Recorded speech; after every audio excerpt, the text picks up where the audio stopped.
Hey, Hey Juan, Kyla. Hey, were you wanting Dave. to chair Juanita? No, go ahead. I was just going to say that Josh isn't able to make it. And I was going to ask you to chair, Dave. Okay, I would be delighted to do that. Well, welcome everyone. It is 6:30 p.m. today. Welcome to our January All Community Council meeting.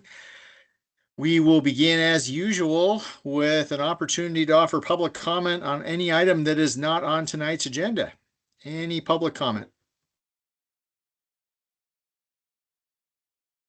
Okay, and as all of you are familiar, if anything comes up during the course of the meeting where you want to comment on an agenda topic, please use the raise hand function and we will call on you in the order in which you raise your hand. So, any housekeeping here? Kyla, are you out there?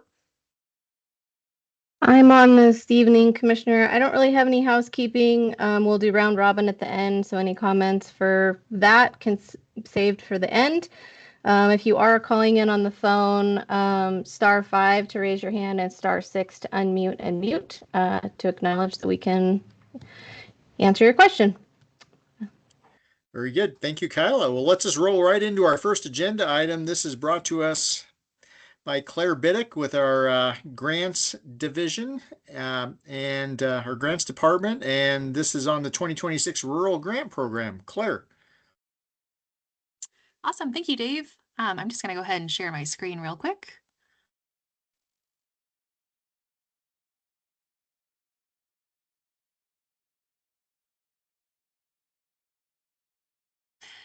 Can you guys all see that? Yep. Perfect. Okay. Awesome. Well, good evening, everyone. As Dave said, my name is Claire Biddick, and I work for the Grants and Community Resources Department for Missoula County. And I'm here tonight to talk to you about our rural grant program because we have a few unique funding opportunities available right now. And having a little bit of lag here on my slides. There we go. So just to kind of give an overview of the program. So the Rural Grant Program is designed to support community-driven projects that are enhancing the quality of life in the rural areas of Missoula County. And so projects in this program must meet a demonstrated need or demand, be a community benefit, and have community support. So who can apply? 501c3 non-for-profit organizations, schools, special districts, community councils, citizen groups, and individuals can apply for this funding. And all projects must have a public benefit. And so with the Rural Grant Program, we have two different types of funding. So we have microgrants, which are for grant awards that are between $100 and $500. So in this pot of funds, we have $5,000 available for the year. And so these are projects that can be completed within 90 days of award notice. And that application is rolling. So it's due on the last day of each month until funds run out. So for example, our next round of applications is due January 31st, and so on and so forth. And then we also have impact grants. And so this type of funding is for projects that are larger, so $501 up to $4,000. And so in this pot, we have $24,465 available for this 2026 program. And so these are for projects that can be completed by the end of the calendar year. And this is a one-time annual application. And so this is due on February 28th. So there's still about a month left to submit an impact grant application if you are interested. And I'll go at the end of this presentation, I'll go into how you can submit an application. But just to give you guys some ideas of the types of projects that we've funded in the past, I'm going to go over our 2025 Rural Grant Program highlights to, kind of share out some of the different projects that were funded and give some ideas out. So this map is of Missoula County, and the Green projects are micro grants that were funded in 2025. The ones with the kind of light gray label, those are impact grants that were funded. And overall in 2025, we had just under $24,000 awarded out to 15 projects in 6 communities across Missoula County. So first up, I'll talk about the micro grants that were funded. A Potomac community member applied for a micro grant of $500 to purchase ice hockey and skating gear for use at the Blackfoot River ice rink, which was to be used during youth skate night, where kids can learn how to ice skate and play hockey. The Clinton PTSA was awarded a $500 micro grant to purchase bikes for an after-school bike club at Clinton for 5th to 8th graders. In Sealy, a community member was able to purchase some building and painting supplies to help repair and repaint the garden bed structures in their pollinator garden, which serves as a public gathering space as well as an educational space. Also in Sealy, the Sealy Lake Community Foundation received $500 to provide a centrally located porta potty and hand wash station over the summer months when they have a lot of visitors and residents needing a public restroom access. In Bonner, the Bonner Milltown History Center received a grant for $488 to develop some additional signage and for their railroad exhibit, which is featured alongside the outside of their History Center building. Here's a mock-up of how it looks and an example of the signage that they created. Also in Bonner, Bonner School applied for a micro grant to help supply their Bonner School Care Closet, which provides students in need with basic toiletries, hair care products, and snacks. In Condon, on Fridays when school's not in session, there is a group that puts on these Friday clubs, and they're called SMART, and they received $500 to support their Santa's Workshop clubs, which was an intergenerational holiday club for community members and kids to get together and play holiday games, make gifts, bake, listen to and sing holiday music. And then lastly, I don't have a photo for this one yet, but the Frenchtown Community Christmas Tree Celebration was awarded. So community members from Frenchtown received $500 to purchase event supplies and cookies for this annual celebration that brings the community together to kick off the holiday season by lighting up a tree in the Frenchtown State Park and just having an overall kickoff, cheerful kickoff to the holiday season. So next I'll run through the 2025 Impact Grant awards that we have. So the Bonner PTA received an impact grant for $4,000 to contribute to a portion of the playground equipment costs for their new playground upgrade and community park project. This is a really good example of a project where an impact grant was able to fill a gap in funding. So if you have an idea for a larger project where you have a small funding need, this is a great option for that. In Frenchtown, the football club Frenchtown was able to provide upgrades to their Frenchtown soccer fields with new goals, nets, and line markings so that they could meet the minimum standards to host home games in Frenchtown. And so these upgrades served elementary through high school students in the broader Frenchtown community who are able to access and recreate at the fields. In Condon, the Upper Swan Valley Historical Society received an impact grant for $4,000 to power wash and seal the exterior logs on the Lindbergh Lake log cabin, which is home to their Swan Valley Museum collection. And this museum is a community gathering space serving residents of the Upper Swan Valley. In Bonner, the Bonner Milltown History Center received an impact grant for $2,500 to design and install a public exhibit that is at the Kettle House Brewery. And this exhibit is centered around a 2,700-pound vintage safe from the Bonner Mill. And they were able to create an exhibit around this. In Sealy, a community group that's called Building a Better Society Community Outreach was able to put on a community cleanup where they could rent dumpsters and host a cleanup event to clean up accumulated trash and debris in Sealy. And then also they were able to host a barbecue for the volunteers after this event.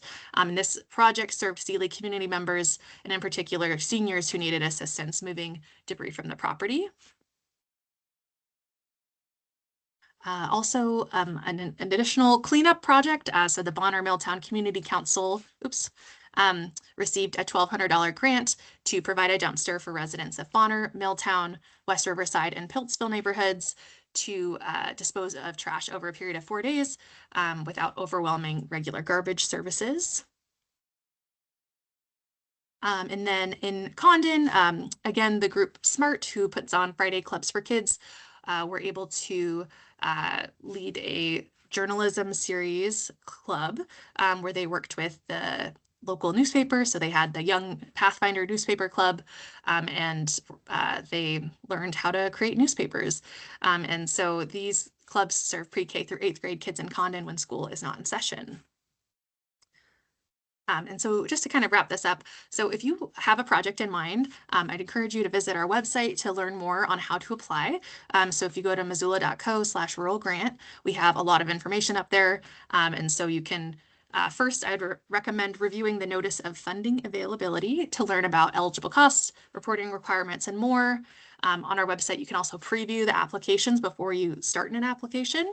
And then if you decide to apply, you can set up an account in the Missoula County Grant Portal and start your application. And so just as a reminder, the upcoming deadlines. So our next round of microgrants are due January 31st. And then after that, they'll be due on the last day of each month until funds run out. So for February, they'll be due on February 28th. And then the impact grant applications are due on February 28th. And this is the only opportunity to apply for this funding in 2026. And if you have any questions, feel free to reach out to me. I have my email as well as my office phone number there as well.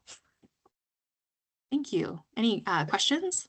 Yeah, thanks, Claire. That's awesome. So any questions from anyone for Claire?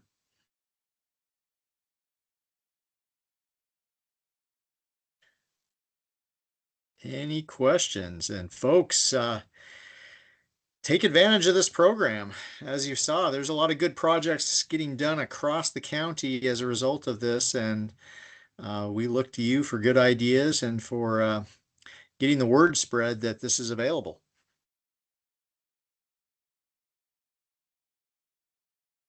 Awesome. Thank you. Okay. Thanks, Claire. Moving right along, Kyla, take it away on an update related to the council ordinance. Sure. Thanks, Commissioner. So I just wanted to take a few minutes this evening to go over a few of the high points of the things that we'll be reaching out to you about in the future, specific things that were changed in the ordinance, and then I'll leave time at the end to talk a little bit more about the bylaws. So the ordinance went through earlier this month with a resolution for each council establishing them. In that ordinance, one of the big changes was the positions are no longer elected and they're commissioner appointed. So terms that are going to end in 2026, any current members who terms end, Maddie with the commissioner's office will be reaching out and asking you to submit a letter of interest to the commissioners rather than filing with the elections office. So know that information will be coming, and Maddie will be presenting at the February All Community Council to highlight all of the timeline and any information that you guys might have for that. So I just wanted to make sure that you guys were aware that's coming, and because terms expire in May, we'll be doing that opening in April. So we'll be talking to you probably in the next 3 meetings about this. And we just ask that you share all that information with your community council so everyone is aware if there should be vacancies or a position that might be open for someone to apply. Maddie, do you have anything to share on that? No, I will also be, like Kyla said, I'll be reaching out to the chair with the list of names of everyone that I'll need letters of interest from for every term. and I'll keep track of all that. And yeah. Thanks, Maddie. Okay, so then the next steps for our administrative kind of follow-up in line with the ordinance and changes that were made were related to finances and having council submit invoices for any council budgetary items that you might need. So I'll be reaching out to each council individually to determine what you might have for this fiscal year of a budget and what the process will look like going forward. And it's just kind of a touch base so you can all feel comfortable with that step of the process. I'll reach out to the chair and or the treasurer, depending on what the best scenario is for that. And I'm going to go ahead and pause because I see some hands up, so I might as well answer questions as they come up. So Kelly. Quick question. As the treasurer of West Valley, it almost makes me feel like, as far as the job of the treasurer, are you, and this perhaps is something you're going to talk to us about individually, but it feels like we don't really need our community council checking accounts anymore. I mean, maybe we still need our PO box, but as far as a checking account goes, if we're going to send you the invoices and you're going to pay them, and also we have to report to you when we have income, do you see a reason for us to have those individual accounts? Ultimately, I'm going to say no, with a caveat that each council has its own individual needs and things that might have happened in the past, depending on the length of the council. So yeah, we'll work through those as we see them fit. I do see that most councils will eventually just dissolve those accounts and close them because the county will be basically processing those and keeping track of the budget. I do still see a need for the councils to have a treasurer so we can talk about the expenses and the invoices and things that still might need to be paid. Lisa.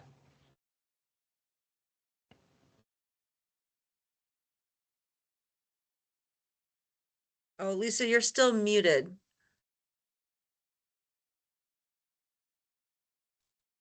There we go. All right. I just wanted to check the letters of interest. Is there a person or office, or it just says going to the commissioner's office, but Yeah. Maddie will share that, but it's the commissioner's general inbox, which is it's Okay. bcc@missoulacounty.us. And we'll make sure that that's posted for you all as well and share that widely. But that's where they'll go. All right. Thank you. Or they can go, I also will accept them in my email at mscott@missoulacounty.us.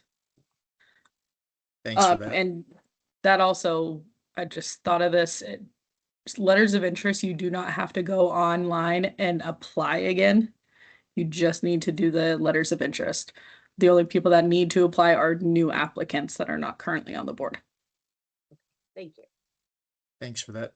Danica. Yes, thank you. I had another question about the finances. So, in the past, we have been brought up to $1,000 annual budget each year. And so I'm wondering, is that, I guess if we're dissolving checking accounts, are we still doing that? And one of the reasons I ask is because we don't have any forthcoming invoices, particularly for Lolo Community Council, that I foresee in the next few months. So it would be possible for us to dissolve our checking account. Like there's no invoices that we foresee coming in, in the near future. However, we did not get brought up to our $1,000 after we sent in our last annual report. So 2 things to that. Sure. We will still do a budget cycle with the councils. It might look a little bit different this year because we're changing things. But the idea is assuming that the commissioners approve a budget for the councils and that the county has funding, it's all discretionary. We would still do that same up to 1,000 and the county would just essentially track it. So that's kind of that's kind of the point of me reaching out to each council is to kind of get a starting point where we are, where we need to be and kind of get every council in the right position so that you have the funds that you need to operate. Does that help? Yep, absolutely. Thanks so much. Of course. Lisa, do you have another question? Okay, Stephanie.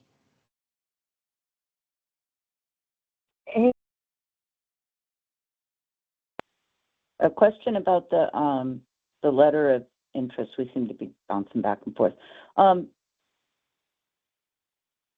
Will you guys let us know who, if someone applies, like, do we need, like, if somebody that's a known agitator or something decides that they're going to join the council to be a rabble rouser or to throw, you know, cogs in the wheel or something, do we have any voice on that, or is that not something that's allowed? Yeah, so Stephanie, in the past, what we've done is we've done a survey to current active council members, letting them know that someone has applied, and then offering you a chance to share any feedback you might have on that person if you know them from the community, or if you don't. It's very simple if you don't. And I anticipate that we will continue to do that. And then if they get to the interview phase, those interviews are also open to the public and welcome for you to attend those as well. Okay. And then I guess the other part of that is once the applications have closed and interviews have happened, there's always an administrative public meeting where they're actually appointed. And so those, of course, we would make sure that the councils were aware that that was the meeting date. So you're able to join the commissioner's public meeting to share your thoughts at that meeting as well. Okay. Yeah, I would just Thank chime in. We always appreciate feedback from folks during the application process. Danica? Yeah, just real quick on the interviews. I don't recall seeing those open meetings in the past. I've seen the administrative meetings where you appoint the person, but I don't recall seeing the interviews. Where could we look for those when you do the interviews?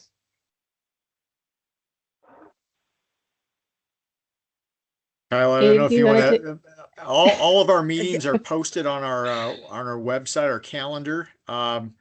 Anytime two of us are meeting, we have that posted and noticed. So specifically, where on our website, Maddie or Kyla, can you lend some insight? Since I just show up to the meetings, I never take a look on the website to see what's there. So. Yeah, I know that it is on the commissioner's calendar on our website. Yeah, we can get a link in the chat just so you have it. Yeah. And I mean, I'm also willing to like just CC people in as well, if that's easier too. I'm open to hearing options of whatever's easiest. I think that sounds easiest, Maddie, because the people won't know when they should be checking the commissioner's calendar. You know, no, definitely. And maybe this is a big assumption on my part, but rather than plugging up everyone's inbox with every community council interview, I'm assuming that it's mainly the folks who are applying to be on the council. The council members are the ones in that council area would be interested in who's applying for those council positions, correct?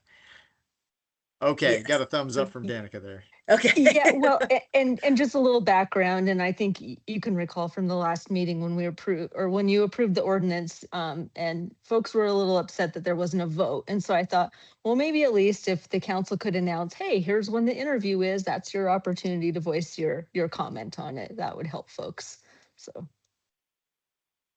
So with that, would we want it sent to the whole board or just the chairs? Maybe send it to the whole board. Oh, you Okay. think just to the chair? Will it get to the whole because then board? the chair could repeat it. But yeah, whole board would be great too. Okay, I could work on that. And what's most valuable is if folks have feedback, provide that prior to the interview, not during the interview itself. Even though you're more than welcome to sit in on and observe the interview process. So, Chris? Yeah, I am a little confused. Maybe I wasn't tracking right on this, but when people are interviewed, it's not a public meeting, is it? Yes. It is. Anytime when- anytime two county commissioners meet, it is a public meeting. I didn't realize that the interviews, like when we were all interviewed, I didn't feel like it was public. Yep, and anyone could have, nobody ever does, but anybody from the public who wants to can drop into those meetings. Okay, I won't take your time anymore on that. I was just curious. Thank you. No, and admittedly, it's a little different in the public sector than any other sort of interviews that you're probably aware of that would not be wide open to the public. Okay, thanks. You bet. Back to you, Kyla. Okay, moving on. Great questions, everyone. Okay. So one of the other things stated in the ordinance is that the county shall provide an official email address for council communication and correspondence. Essentially, that would be at missoulacounty.us for each community council. We're working internally to see what that would look like, and I'll be back to share or reaching out directly for all of you for that. If the community council that you are sitting on currently doesn't have like a @Gmail, like East Missoula @Gmail, for instance, we're going to ask that you get one set up so we have that as well as a point of contact. And then this is kind of related to the budget, but there's other things entailed with it. One of the other things noted in the ordinance is that Missoula County needs to be listed as an official account holder on all official council accounts. So a bank account potentially, if it's not going to be closed, a PO box, and any digital communication channels, including email, Facebook, Zoom, anything like that, a platform that you use. So again, I'll just kind of be reaching out individually for each council to kind of dial in that information and see what you're using and see if we can get things squared away for you. So those were kind of my big highlights for the ordinance as far as administrative follow-up. We'll be working through this for the next several months, and I'm working internally with a lot of different county staff to make sure that our website is reflected properly, onboard is reflected properly, all of those channels as we make these changes are updated.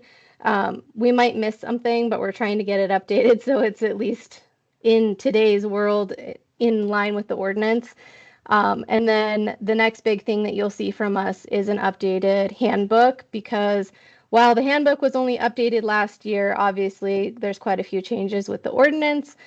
So we'll be kind of striking content in that and be sharing that along the way as well. So that's really all I had for the ordinance stuff. I'm going to go ahead and kind of open it up for the bylaw discussion. The bylaws are on a template from the same template that we've used in the past, updated per the same language that I just talked about for the ordinance. And that is to go before the commissioners for review tomorrow at their administrative public meeting. So I'm just going to go ahead and pause and let you guys raise your hands or share if you have any questions or feedback on the bylaws for tonight. Questions or comments? Kelly? Thanks. Really quick, I just want to thank the commissioners again. I showed up a couple weeks ago and requested just a little more time. And you guys agreed to give us the 2 weeks, which was greatly appreciated. And I just wanted to share with you that West Valley Community Council did meet last Wednesday, and there were 4 out of 5 of us there, which I'm super thrilled with. And we went line by line through the bylaws, and in general, we think they're excellent. So thank you. I do have a couple quick comments, and I know Reagan is, I think, on the call as well. So I don't know, Reagan, if you want to lead off, if you want me to, or if you, how you want to do this. All you. I'll tag on if I think of anything. Okay, just make sure if I miss anything. The first little comment we had, and they're small, they're quick and they're small. In general, we felt like the language is much more detailed and much clearer, which we appreciated. On page 2 of West Valley, which I'm imagining these are all pretty similar, if not the same, there was a comment about needing to take an oath, and we were curious. We think yes, but we just wanted to confirm or have you all think about it. do we still take an oath of office even though we're appointed, not elected? Okay, Dave's saying yes, great. Well, I was stepping out on a limb Oh, there. I'm okay. assuming that is yes, but let's verify. Kyla? It's interesting that's in there because I thought we removed it. Oaths are no longer required because you're not considered an elected Okay, position. and Kyla, I think it's on page 2, and I wrote oath question mark at the bottom, but if I find the specific spot, I'll shoot it over to you. Yeah, that's great. I'll come through it too. Thanks, Kelly. Okay. And then staff liaison was new, which we love. We love our staff liaison. Next, vacancies. Vacancies for officers. It just doesn't say in the bylaws what we should do if one of our officer positions becomes vacant. And we didn't know if that needed to be outlined in the bylaws, but I'm just putting that out there for thought. And that would be on page, page 89 of West Valley, and it's under term of office. And it's talking about the officers. We just didn't notice anything about what to do if one of our officers can't or won't or whatever be an officer, and what do we do? So didn't know if that needed to be clarified or if that's something we should just figure out on our own. One of the pieces that came up for us was in Article 7, regular and special meetings, the very bottom, canceling meetings shall be noticed at least 48 hours in advance in accordance with Montana open law. We just thought it would be appropriate, but we want to make sure it's in alignment with the law, that it says, unless there's an unforeseeable event, like say, for example, an ice storm and power goes out and we can't give notice that there is no meeting. We just thought maybe there needed to be a word or something on the topic of as practicable or unforeseeable, something along those lines. And that's under meeting notice 48 hours in advance if there's a cancellation of a public meeting. Hang on a second, Yeah. Kelly.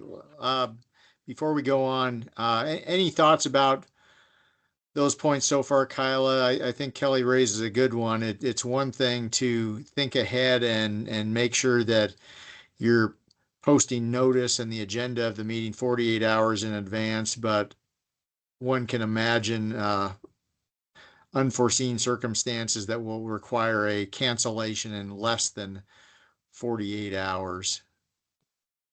Is there, maybe we need to think that over, but if you had a response right now. Yeah, on the canceled meetings, it would be simple to put, where applicable, just add a clause statement of if it's not able to do that. I think that's fine. On the officer vacancy, I think that I see the point, and I've seen variations of this in bylaws. And I think that honestly, it would be a good point to talk to your staff liaison about, mainly because they can help you give pointers and if there's any unique circumstances that we would need to address. Okay. So that would be my feedback on that item. Great. Awesome. Almost through here. I think that on page 91, section 2, conflict of interest, and I'm imagining you're going to run this through some kind of grammar check, but there is just a little tiny typo. Council member of the who may have, you just had of the, needed to get rid of that. It's under section 2, conflict of interest. A council member, you're going to strike of the before who may have. We have What page is that? it. Well, in the West Valley part of it. West Valley. Yeah, and I'm imagining, I don't know if it was, cut and pasted, but for us, it was page 91. And it's under 9190. It's under Article 8, Ethics and Conflicts of Interest, Section 2, Conflict of Interest, first sentence. We just need to get strike of the, or something like that. Take a look at that. Just take a look at that first sentence in Section 2 of Conflict of Interest. And Kelly, what document are you looking at here? Well, page. It was, when you mentioned page 91, It's like, how long are these bylaws? I'm sorry. No, they're not. They're not that long. What I did was I went into the agenda for your last meeting and I downloaded the whole packet in order to get West Valley's section. Okay. Sorry. Yeah, so I'm sure Kyla she You probably know the right pages. Okay, cool. Yeah, sorry about that. That's not making any sense to you guys. All right, this one was interesting for West Valley under rule of order. So this is section 4, rule of order under Article 9. Section 4, rule of order under Article under Article no, hold on, 90, sorry, Section 7. Article 7, Section 4, Rule of Order. Robert's Rule of Order shall apply in all meetings of the Community Council. And maybe this is where Reagan, or I don't know if Brittany made it on. We were just looking for a little wiggle room there as far as allowing for, as long as we met meeting decorum. So we just wanted to say something like Robert's Rule of Order may apply to meetings of the Community Council. Anyway, and this is where the individual councils, I think I'll speak for ours. Ours is a little more informal. We kind of like it that way. We as a council believe our community resonates with a little more freedom. Like, we don't tend to follow the 3-minute rule. There's just certain elements that we like about our council that are a little more laid back. We do like the idea of having meeting decorum, and I don't know. Just those are some random thoughts, again, as they apply to West Valley specifically. And again, I'm happy to talk to you individually about this to see if there's a way of crafting ours to be a little more relaxed and a little less, we have to follow Robert's rules 100% of the time, or the Robert's rules police are going to come and get us. Well, and Kelly, I think there may be a little bit more latitude even with Robert's rules than you may think. So there's no requirement that you have to only allow 3 minutes for public comment, for instance. And we can kick this around offline to see if there's any opportunity for a little bit more latitude. Yeah, I just think one of the things is just, oh, here we go, Brittany. Reagan's said something. I don't know if you want to see that. Hers might sound better. It's in the comments chat.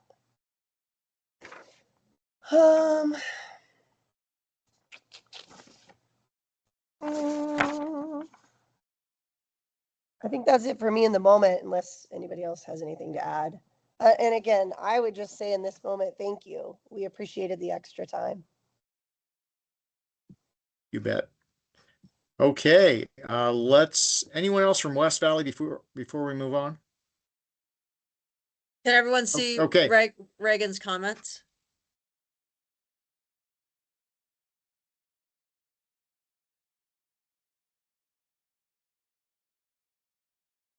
Yeah, Reagan, I see your hands up and I see your comment. Did you want to? Okay. Oh yeah, I just had a question and I can't remember. I didn't write it down, or I did and I can't find it.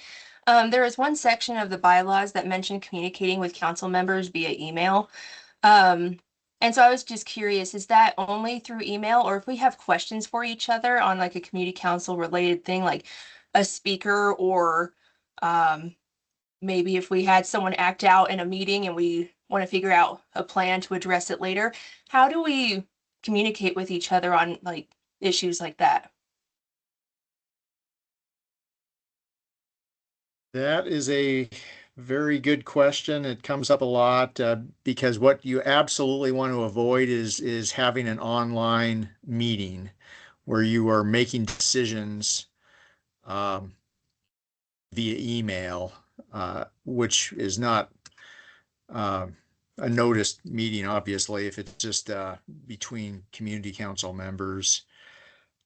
I wish we had an attorney on the line to give you a more definitive answer. I think it's something just to be careful and cognizant about. Those sorts of discussions are probably best handled in the context of a meeting itself rather than online. It's one thing if it's kind of one directional communication where you're communicating out to the council members something that they should be aware of. But if you're doing any back and forth between one another,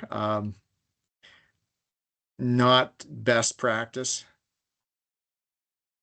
No, that totally makes sense. I mean, honestly, that doesn't really happen much with us, but just thinking like communicating, I mean, if we have questions for one another, just how we should have that look, but if it just needs to wait for another meeting, totally understandable.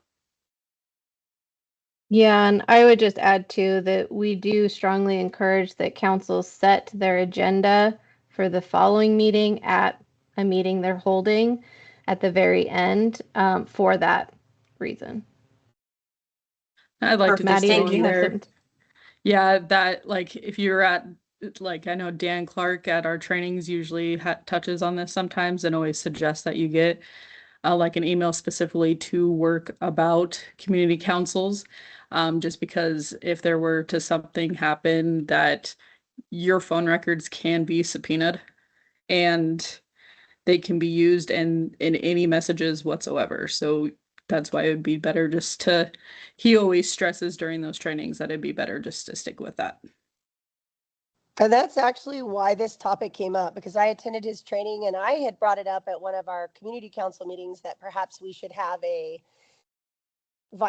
VP at West Valley and treasurer at West Valley, so that if there needed to be a, hey, are we having a meeting? Or did you confirm that Commissioner Strohmeyer was going to be there? And that was the kind of dialogue. And if there was any of that dialogue, I was under the impression after the training with Dan that we shouldn't even have those kinds of conversations in our private email, because God forbid anything come up legally, our emails could be used in a court of law and they would have access to our private emails. So Yep, I don't know they if would that's, have access to all of that and that's something that he stresses on during those trainings. say that again. That's something that Dan stresses on is like, it's good to have that separate email that you don't talk about community council things on your personal and get a community council one. Just because for future, like if anything were to happen, yes, they can do your cell phone, they could do your emails. And I think that's why. I think Kelly, it also boils down to a little bit of common sense in terms of if you have a question about the sorts of questions that you just asked a second ago and want to pose that to the other community council members just for clarification, not to make a decision or debate an issue. You're not going to want to wait till the next a month from now to get an answer to that. So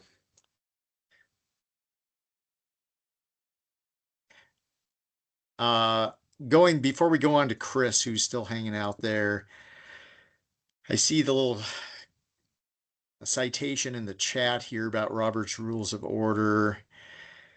So does that not provide enough flexibility, Kelly or Regan? So Robert's Rules of Order shall apply in all meetings of the Community Council except as expressly stated herein or unless the context of the meeting requires otherwise. So conceivably, if the context of the meeting requires something maybe a little less formal than otherwise you would do if you followed Robert's rules to the letter, then I think there's some latitude here.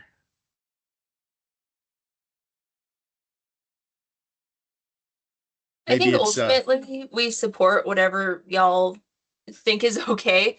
I think going to Kelly's point, like the last West Valley meeting we had a public comment about the town pump in Frenchtown, and that became like a 30-minute conversation. And as chair, maybe I shouldn't have let that happen, but there were some genuinely good questions and points that I just was like, let's get that through.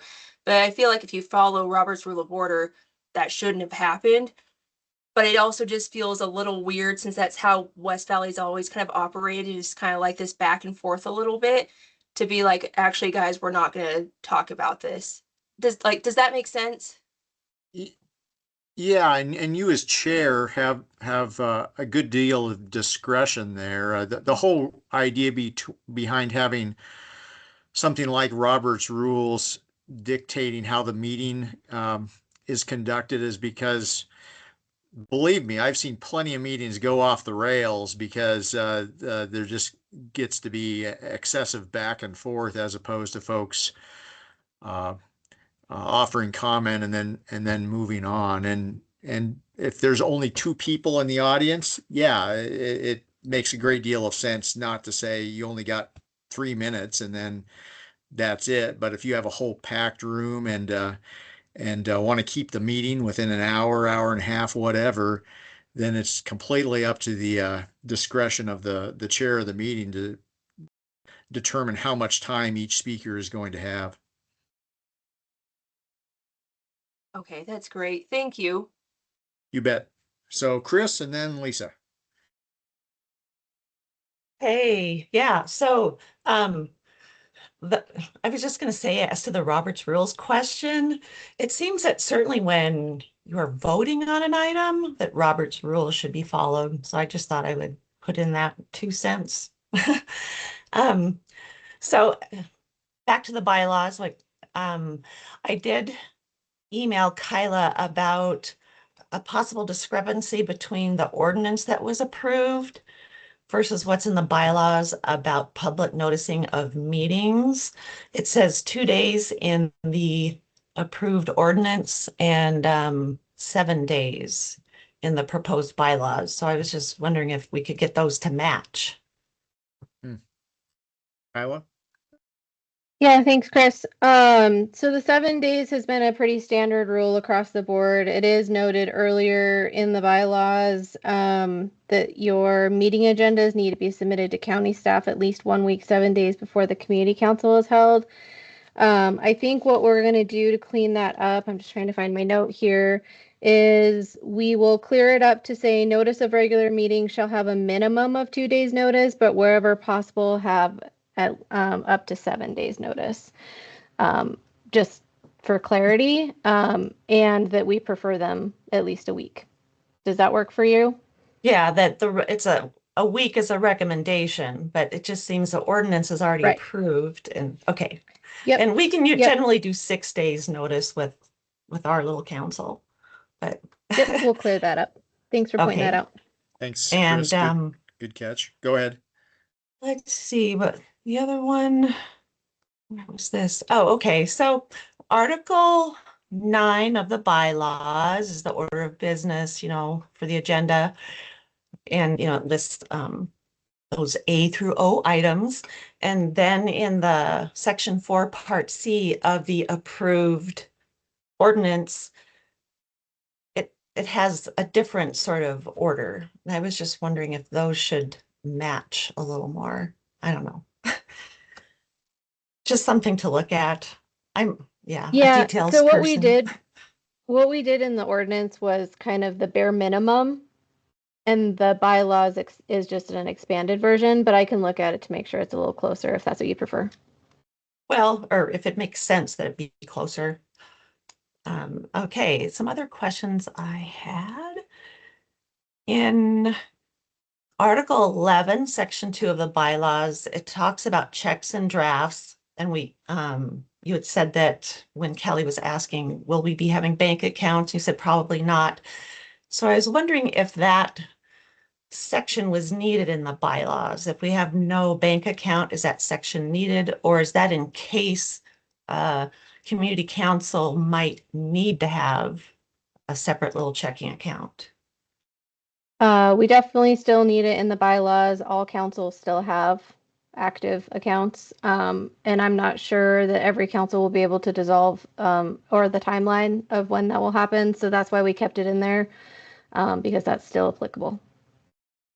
Okay, and I think that's really all I had to add about the bylaws. So thank you for listening. Thank you, Chris. Lisa?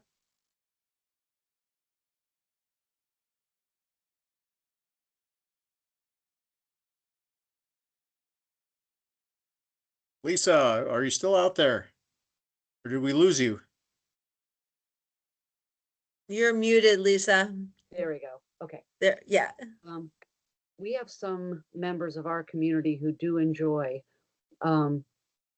taking a lot of time with their public comment. And so the 3 minutes is good to have when needed and to keep some order to people not talking over each other. And sometimes it's hard to handle people in public. And so that Robert's Rules of 3 minutes does allow you to maintain some fluency in the meeting.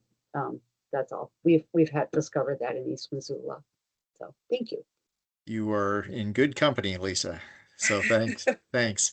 Kelly. Yeah, all I was going to say, Kyla, I think probably, correct me if I'm wrong, but as we process through all of this and bring it into alignment, if and when these pieces go away, later on, the commissioners can just make an amendment to this, right? If the financial element changes. Yes.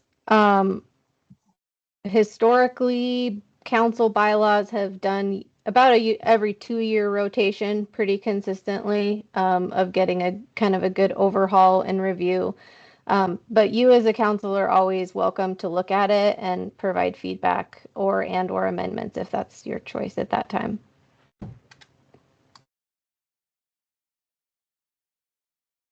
We can never get enough of bylaws. So if if there are amendments contemplated, send them our way. Anyone else on the ordinance or bylaws? No, I think I did just want to point something out because I had a conversation about it with a council member who's not on the line tonight. In Article 9 on the bylaws with the agenda that we have in there, we have it expanded. And I wanted to just make note of item J. We've added a bouquet moment. This is something that Bonner Milltown Community Council has done for a very long time. And the commissioners asked that we put this on kind of as a forethought for all of you to share good things about your community members who are doing good in your community. And I realize that might not happen at every meeting, but I did want to highlight that is a newer thing that might be missed. So I just wanted to share that. Thanks for highlighting that, Kyla.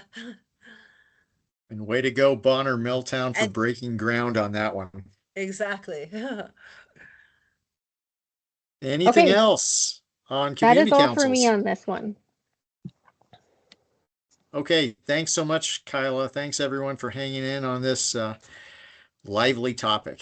So it is now time for what we always look forward to, and that is our round robin of just going through all the community councils to see if you have any updates or not for the good of the order. So Kyla, did you want to run us through those who are in attendance today?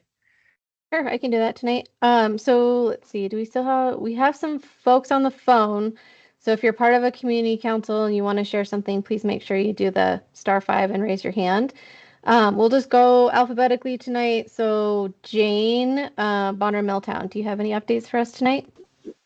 Yes, we had a meeting on January the 12th, and one of the things that was discussed was the Blackfoot Crossing project that's going out right next to West Riverside.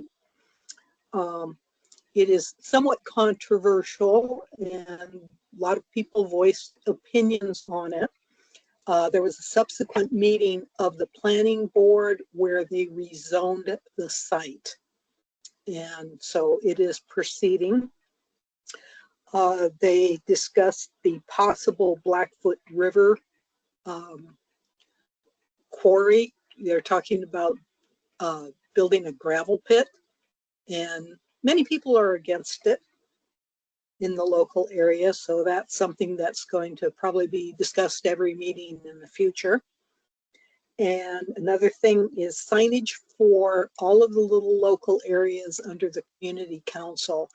It wasn't discussed a whole lot. It's going to be discussed at future meetings specifically, but they're recommending that signs be made to announce the existence of each of the little neighborhoods. So that's it. I'm sorry, I'm confused, Jane. Each of the neighborhoods or each of the plan regions? What did you mean? Well, within the community council, we have Piltsville and Tura and West Riverside and Milltown. So they're talking about putting a sign up at each one. Got it. Okay, thanks. That's probably for a future meeting now.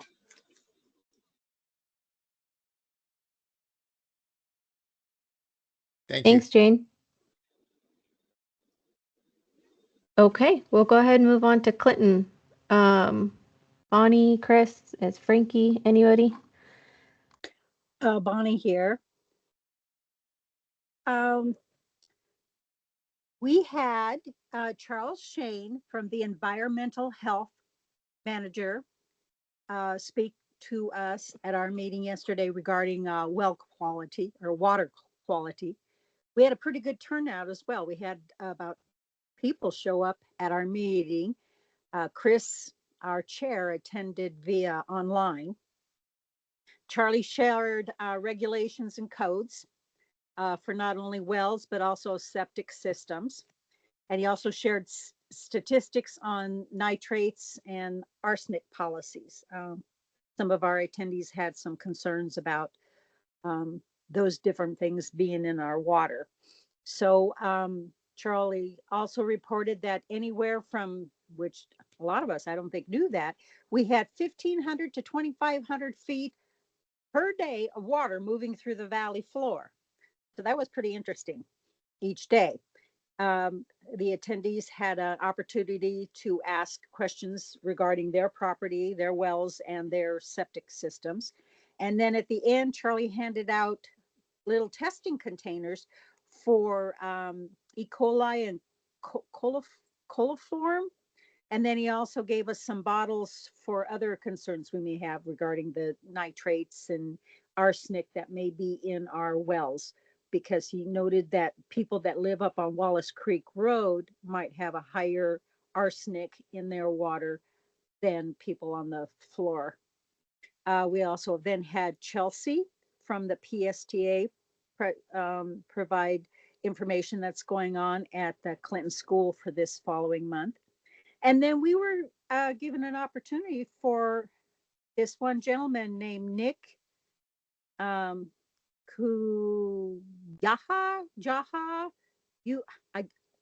It's has an unusual last name, Kujawa. He is a Democratic candidate that is running for House District 93. Now, House District 93 includes Clinton, Tura, Pate Canyon, Southeast Missoula, and Carlton. So he just shared that he was running for House District 93 office. And then as far as upcoming events that are going on, one of the things I like to highlight is at least one thing that I think everybody might be interested in, is there is on the 6th and the 7th, the Foresters Ball is taking place at Shriver Gym. During the day from 10 to 2, they have events that are free that you can attend to. And then in the evening time on the 6th and the 7th, there is, I guess, a ball. I don't know if that involves food or not, or if it's just dancing. There is a band, but that requires that you go to grizztix.com to purchase tickets. Now, for one person, costs about $31.50, and then for couples, $57. And that should be an interesting, people that are into logging, forestry, and all that kind of stuff. So that was something new for me. I never heard of it. And let's see. I don't know if Frankie has anything that she want to add, or Chris, if they have anything they want to add to my Nope, I've said enough. I don't know why I'm all flustered here with language, but kind of got a fog in my head. I don't know what's going on with me. So taking lots of garlic, so trying to combat whatever's trying to get to me. Frankie, you have anything you want to add? Thank you. No, I don't. But I too want to thank the commissioners for giving us the extra couple weeks to look through the bylaws. And yeah, so that was all I want to add. Thank you.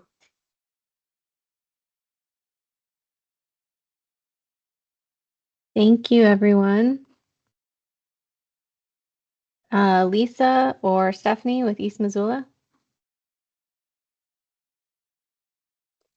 We got some very good news for East Missoula. Earlier this evening, the city council accepted 2 amendments to the UDC from the city of Missoula. The Aspire subdivision is going to be now zoned limited use residential 2 instead of urban residential high. We have been, the residents of East Missoula have been very focused on the zoning for the land use plan 2045 because we are facing annexation before the year 2045. So that is a big win for the community. So that has been good news for our community. We're also looking at our next meeting in February. I believe it's the 11th. So we do not have an agenda there. And I don't know if Stephanie has anything else.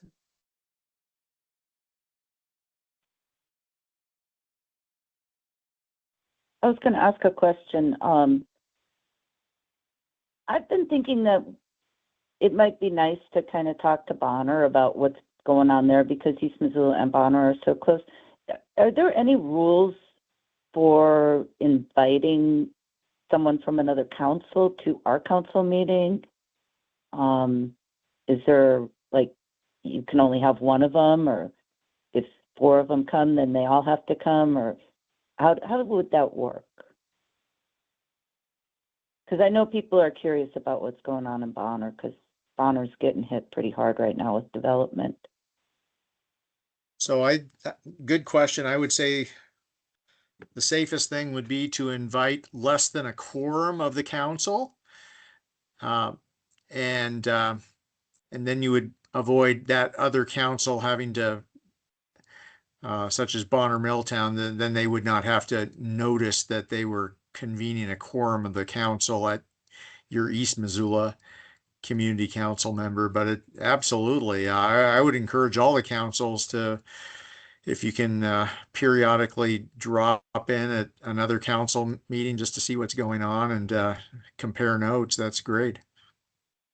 Yeah, and those are open, they're open to the public, so you can stop in. Yep.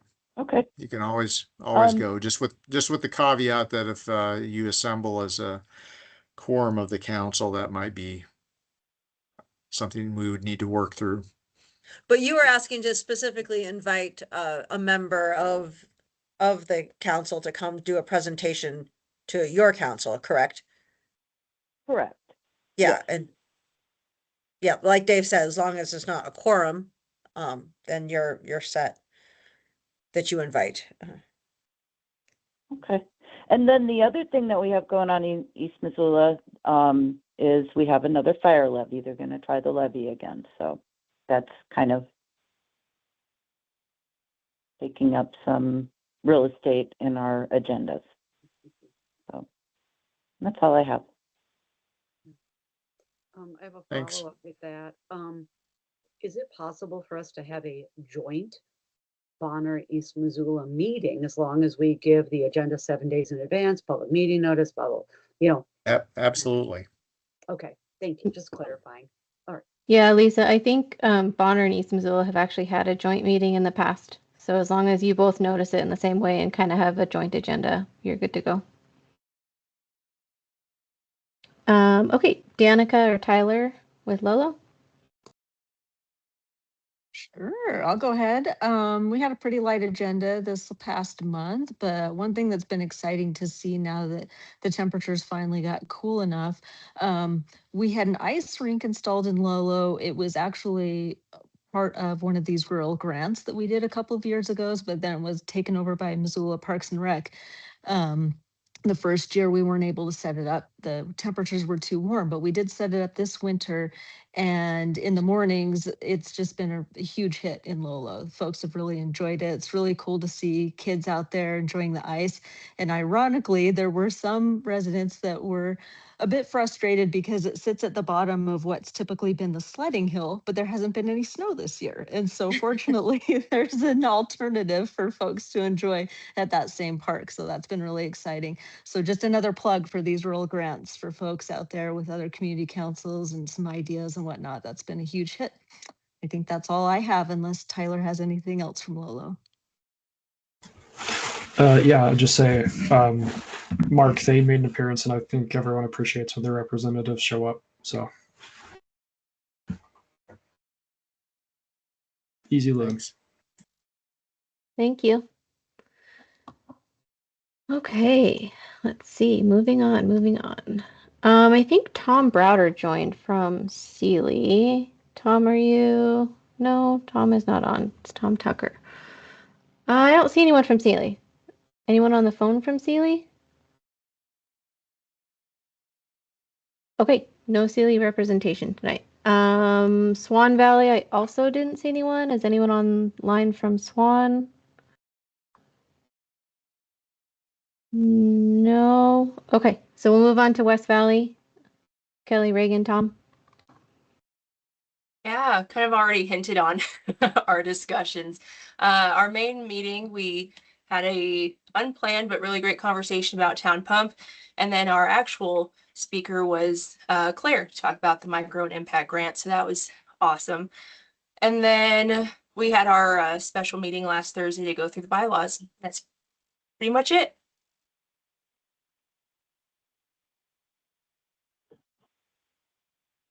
Okay. True story. Anything else to add, Tom? Nope. Other than we need to get the word out to get more folks to attend our public meetings. That's been a push for mine for a long time.